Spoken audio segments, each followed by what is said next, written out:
नमस्कार मंडळी, welcome back to my channel Gupshup banded. चला तर पाहूया श्री रामचरितमानस या पुस्तकाचा पुढचा भाग. संन्यासी लोक बराच पैसा खर्च करून आपले मठ सजवतात. त्यांच्यामध्ये वैराग्य उरलेले नसते. त्यांचे वैराग्य विषयांनी हरण केलेले असते.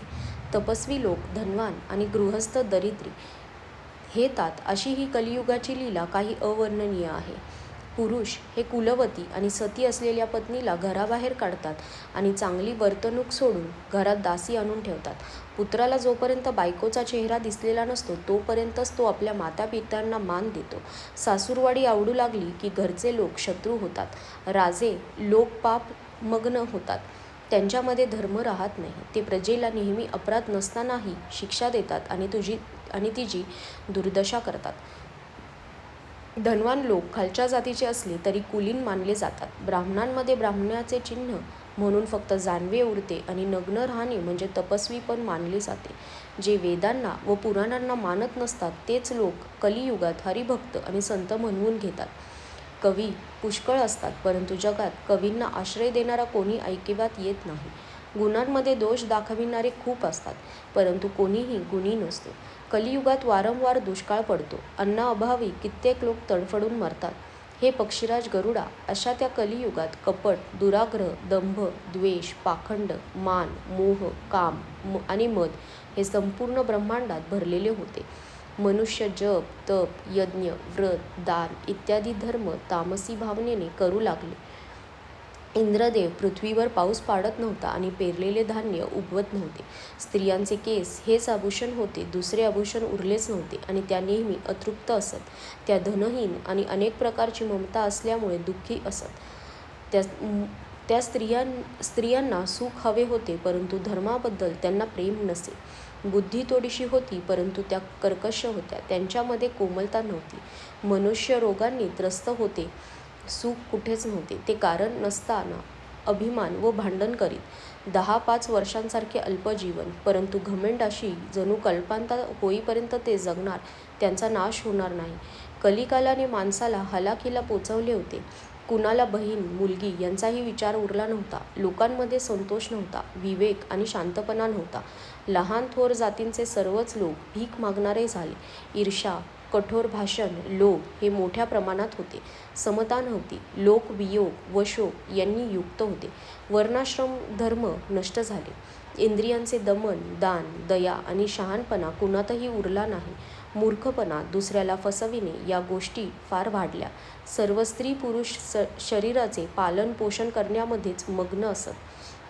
जगामध्ये दुसऱ्याची निंदा करणारे लोकच भरले होते. हे गरुडा, कलिकाल हा पाप व अवगुणांचे घर आहे, परंतु कलियुगात एक मोठा गुणही आहे. त्यामध्ये परिश्रमाविनाच भवबंधनातून मुक्ती मिळते. सत्ययुग, त्रेतायुग आणि द्वापारयुग यामध्ये पूजा, यज्ञ आणि योग यामुळे जी गती मिळते तीच गती कलियुगात लोकांना फक्त भगवंताच्या नामस्मरणाने प्राप्त होते. सत्ययुगामध्ये सर्वजण योगी आणि ज्ञानी असतात. हरीचे ध्यान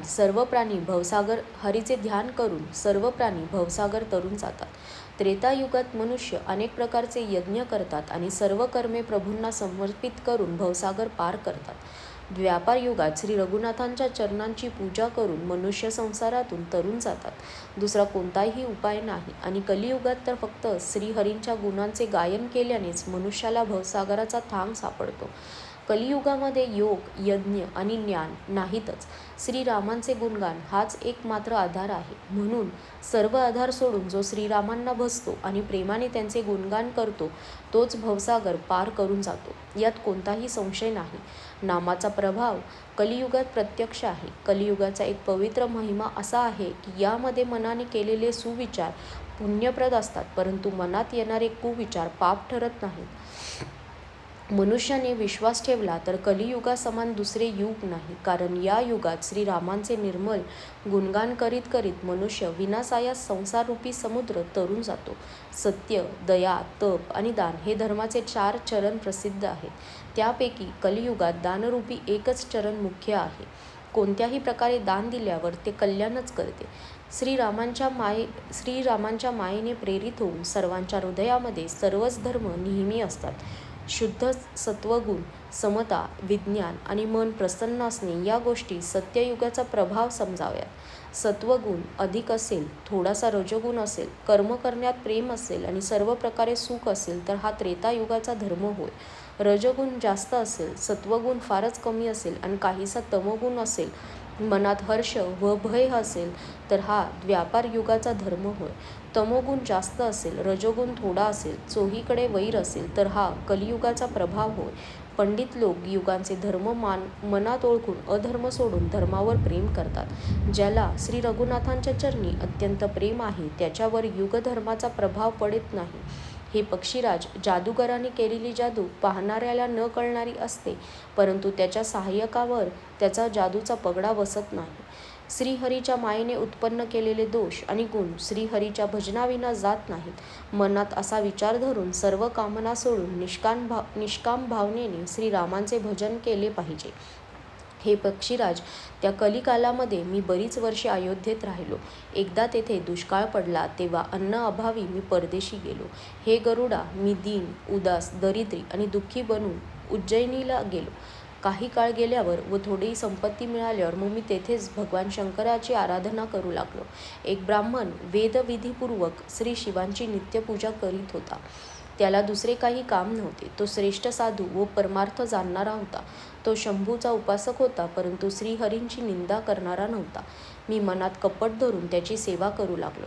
तो ब्राह्मण मोठा दयाळू आणि नीतिसमान होता. हे स्वामी करून मी नम्र असल्याचे पाहून ब्राह्मण मला पुत्रासारखा मानून शिकवित असे. त्या ब्राह्मण श्रेष्ठाने मला शिवांचा मंत्र दिला आणि अनेक प्रकारचा चांगला उपदेश केला. मी शिवमंदिरात जाऊन मंत्र जपित असे. माझ्या मनात दंभ व अहंकार वाढत गेला. मी दुष्ट झालो. मी नीच जातीचा व पापमय मलिन बुद्धीचा होतो. त्यामुळे मोहवश होऊन श्रीहरींच्या भक्तांना व ब्राह्मणांना पाहून जळफळत असे आणि भगवान विष्णूंचा द्रोह करीत असे. माझे आचरण पाहून गुरूंना वाईट वाटे. ते नेहमी मला योग्य प्रकारे समजावत, परंतु मला समजत नसल्यामुळे उलट फार राग येई. ढोंगी माणसाला नीती कधी बरी वाटते काय? आजच्यासाठी धन्यवाद.